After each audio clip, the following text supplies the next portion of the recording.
Hello everyone, my name is Rochelle Innocent and I'm the founder and CEO of Project Purpose. Welcome to our channel.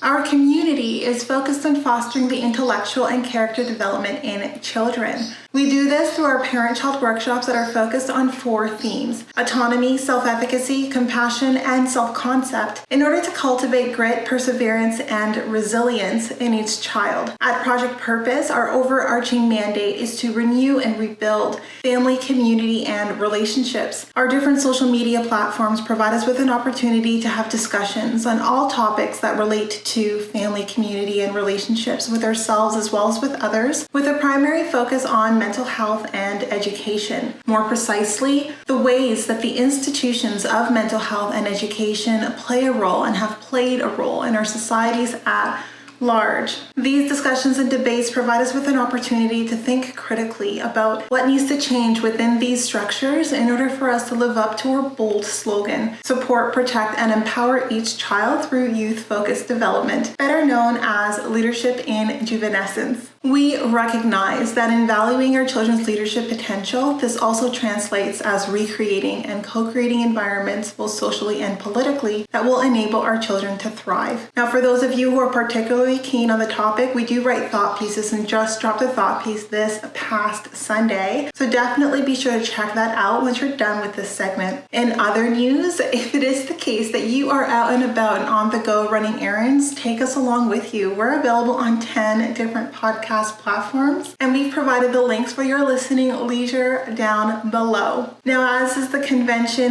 definitely be sure to subscribe, hit that post notification bell so that you are aware of every time we post. And of course, if you like these conversations and you want to keep them going, like, comment, and share this segment. Let's get into it.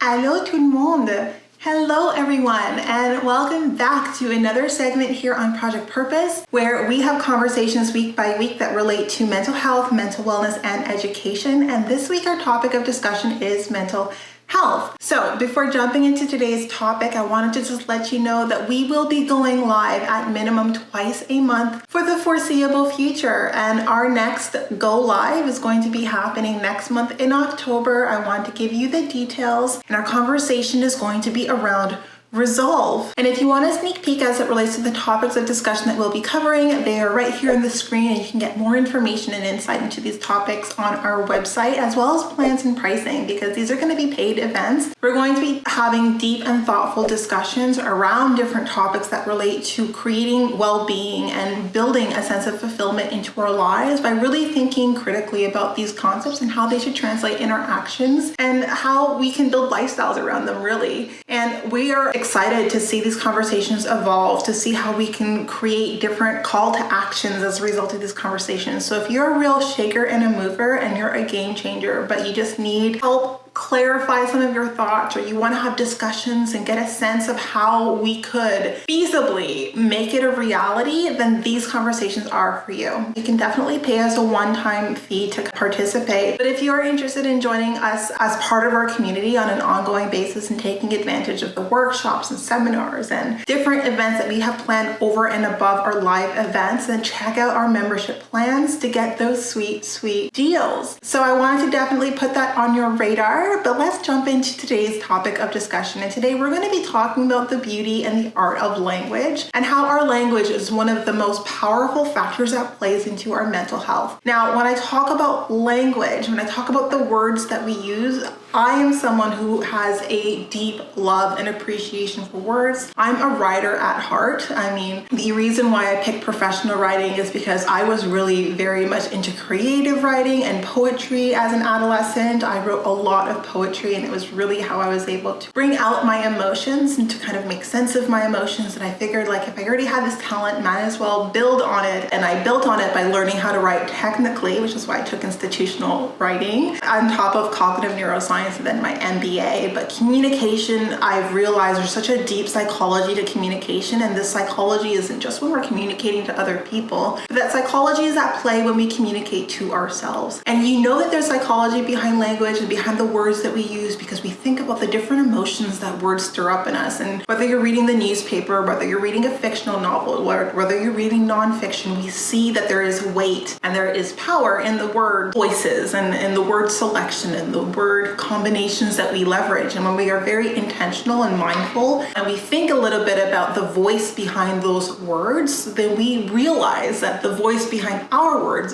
carries the equivalent weight. But some of us haven't arrived at that realization yet, and we're a little bit cavalier, if not outright careless sometimes, with the word choices that we use when we're speaking to ourselves or of ourselves with others. So before diving really deep into this topic, it's a very broad topic. When we talk about language and the relationship that language has with the psychology, it's very broad. So I think I might actually make this a series, and I think that there are so many different angles that I can take on it. I'm not even going to number the amount of parts to this series, but I think maybe from now until maybe closer to the end of the year, one of our conversations around mental health will have to do with mental health and language. We're going to talk at a very high level about just the relationship in general when it comes to our mental health and language, and how if we want to improve our mental health, the very first step that often isn't necessarily articulated as such is the language that we use with ourselves. And if we are interested in having a positive, healthy relationship with ourselves, where we're not struggling with ourselves and our sense of self-worth and our value, and we're not struggling with confidence, then it begins with the words that we use with ourselves. And I think that when we start to realize how powerful our words are, then we become more mindful and much more careful about the words that we use when we're speaking to ourselves or speaking of ourselves. And I understand self-deprecating humor. I'm not necessarily all for it because it hurts me when people make fun of themselves and are mean to themselves for the sake of a couple of giggles. I mean, to an extent, I can find humor in it, but a lot of the times I find truth in it. I think when people are self-deprecating and they call it funny, I think sometimes it is a window into their inner dialogue, into those inner conversations. And sometimes, I get worried. Like sometimes I'm a little bit worried about those people, but I understand that we all value words differently, or maybe we're very intentional about the distance that we create between ourselves and our words when we're using self-deprecating humor. But outside of that, when we think about the words we use on a day-to-day basis, it's very important that if you are looking to shift and change the way that you see the world around you and that you see yourself in the world around you, it starts with your language first. I guess the first disclaimer or caveat to this conversation is when we think about words and when we think about language and the power of words and language, I think it's in everyone's best interest to put less weight in general on the words and the opinions of others. This is less about that. And I think throughout our lives, we learn to put less weight and value on the opinions of others. And we find more peace the less we care about what other people think and say about our lives and what we're doing with our lives. This is more to do with your relationship with the words you use with yourself. So as it relates to other people's opinions, I have two notes to say about that. If it's nice, cool. If it's rude or if it's not nice, if it's mean, it's not cool, but it's whatever. I handle it with the same indifference almost. And that's because people and how they think and how they feel about you, that is subject to change. It can change and very, very swiftly. So it's best to not put too much weight on those words and opinions by way of the way that you think about yourself and navigate your world accordingly. Less weight on people. We're going to be focusing on ourselves primarily in this discussion around language and mental health, and in future discussions around language and mental health as well. And the reason why I'm very dismissive about the opinions of others and the judgments of others is because popular opinion is subject to change, and it changes swiftly. If there's ever a spotlight on you, and regardless of the setting, regardless of the scope, there's always going to be people who have different perspectives and opinions about the things that you're doing. And if you allow yourself to be steered by the positive or the negative, then you put less value on what drove you to take that path anyway, which is your own voice, right? So I think that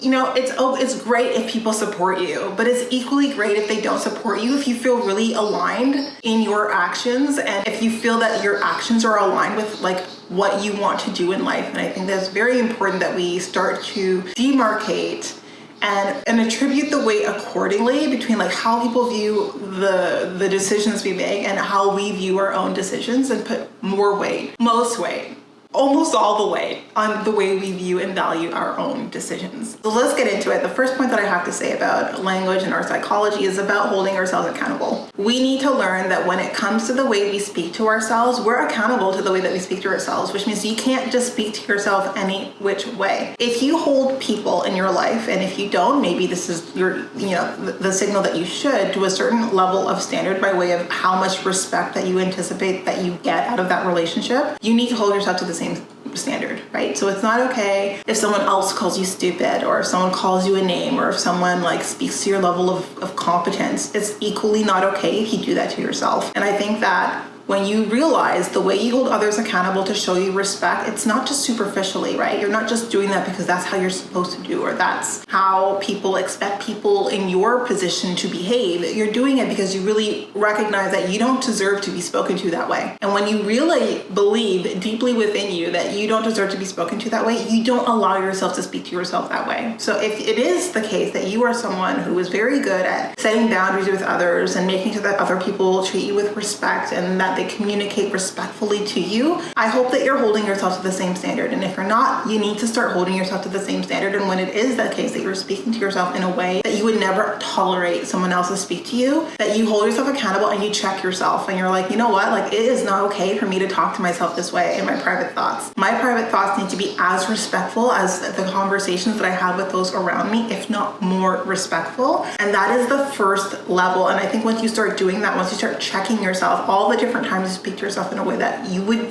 deem disrespectful if someone else were to speak to you that way, is the first step towards having a healthier, more positive outlook about your way and the way you show up in the world around you, and about it's the first step towards building inner confidence, just checking yourself and being accountable to the language that you say to yourself. The next is having a clear guideline as to what things you never say to yourself. So having different words that debilitate you. If this word is said to you, it hurts you, and you never use that word. And those are the no-go zone words. And I think that it's very important that we recognize what words really do hurt us. Because when you say sticks and stones may break our bones, but words will never hurt us, we know that that's not true. But not every word hurts each of us the same way. So I think you need to take a look at the words that really cut deep, and you need to remove those words from your vocabulary. Remove those words from your vocabulary. Don't allow other people to use those words with you. And you need to start becoming way more cognizant about the words that you use with yourself that build you up as well. So this is about taking arsenal of the words that you know are very destructive for you, are debilitating to you, unpacking why, getting to the root of why, but even still cutting those words out of your vocabulary at all. You never speak to yourself or allow others to speak to you using those words. And then you make an arsenal of words, make you feel great, that build you up, that boost your sense of morale, and you use those words more. So you think about the words that, if someone were to say it to you, you'd feel really great, but you would never allow yourself to say to yourself. And I've met so many people who they just shine under a compliment that they would never share with themselves. And I think that we need to take that power distribution and shift it. And if there is a word that makes you feel amazing, you use that word with yourself every single day, and you give yourself permission to use those words in yourself. And more than that, expect that you deserve to hear those words every day. The words that make you feel amazing and that make you feel powerful and that make you feel capable, those are the words that we're going to add to your arsenal, and you're going to tell yourself those words every day. And recognize that you're deserving of hearing those words on a daily basis. And this is very important because this translates in all aspects of our lived experience. This is the way you talk to yourself about your physical appearance. This is the way you talk to yourself about your intellect. This is the way you talk to yourself about the way you show up emotionally. If we're looking for growth in these areas, if you're looking for growth and improvement in any of these areas, that doesn't come from self-hate. It doesn't come from self-deprecation. It doesn't come from criticism. It comes from learning to love and accept yourself for who you are, and expressing that love and acceptance with the words that you use with others and with yourself. If you want growth and improvement, it starts by first honoring and respecting yourself, and through that honor and respect, looking for growth and improvement. You never see positive change stem from a place of self-loathing. It just, those two do not go hand in hand. And sometimes you see in those boot camp movies, or you see those army movies where people are screaming at you and breaking you you down to build you up, like that has never worked for me. If I am being screamed at and someone is being very vicious with their words with me, I mean, that person is enemy number one. Like I am not someone who thrives or who has a threshold for that kind of environment. And I don't think that anyone grows in that environment. And I've met so many people who were like, yeah, he was really hard on me, but it was good for me. No, it wasn't. Like it's breaking down your morale. And like I'm sensitive, like I get that I'm sensitive, but I think anyone who feels like it's appropriate to build character by breaking down like the core aspects of someone's individuality and their identity, that is wrong. And that is like a normalized behavior in our society that really just needs to shift. And it starts with ourselves. It starts with the way that we speak to ourselves and the way that we recognize that if it is a case that we're looking for growth and development and improvement, it starts from a place of self-love first. So if you have goals that involve like improvement and growth in the way that you see yourself physically, or you see yourself intellectually, or you see yourself in any and every other arena, know that it first starts from a place of self-acceptance. And if you don't know where to start by way of self-acceptance, it starts with your language, with the words that you use with yourself and the words that you promise that you will stop using with yourself. And once you attain that place of self-acceptance, through self-acceptance, you can now achieve growth. So that's very important, and it's very important that we recognize that the words that we use with ourselves across the board need to be reflective of us honoring ourselves and us respecting ourselves as well. So this video is really about just recognizing that when we talk about creating boundaries, the best way to ensure that you're creating the best boundaries to have the access to the best experiences in life is first creating those boundaries with yourself. Now, if you're like, all over the place with the way that you talk to yourself, then it's time to rein that in and realize, what way do I need to think about my communication and engage in communication that will establish me to be successful in everything that I hope to achieve in life, that will help me be healthy, that will help me have a positive outlook, that will help me see the world differently from how I see it now. It starts with your words. And if you start by first taking an arsenal of the words that we use that break us down, that hurt us, and recognizing that those are words we don't want to use moving forward, and then recognizing like what words do we rarely use with ourselves, but they make us feel so great. And when other people say them, like we feel amazing about ourselves, but we would never allow ourselves to say that about ourselves because, like we feel like it's kind of building ourselves up too much. Building and nourishing your inner confidence is not arrogance. Giving yourself a compliment is not arrogant, right? It's not. And I think we need to demarcate between confidence and arrogance are very different things. Being confident, showing up, sure of yourself, certain of your ability to perform, feeling good about yourself, all of that stems with the words that we decide to use with ourselves. It's like at the most fundamental level. And this is a conversation that is seeking to give you insight into where you start. If you are looking for a different way of looking at the world around you. And I think it starts with our words. I've given you a couple of activities. First, the words that other people think and say, we need to value those less. The words that you think and say, especially about yourself, you need to value that more. You need to take an arsenal of the words that you use that are hurtful, and you need to stop using those words. You need to start thinking about the words that build you up and that make you feel great about yourself. You need to start using those words with yourself daily. You need to recognize that any positive change starts with words. It starts with the way that we speak to ourselves and recognizing that if you're looking for growth, if you're looking for development or improvement, it starts from a place of self-acceptance. And achieving self-acceptance first starts with the language that we use when we communicate to ourselves.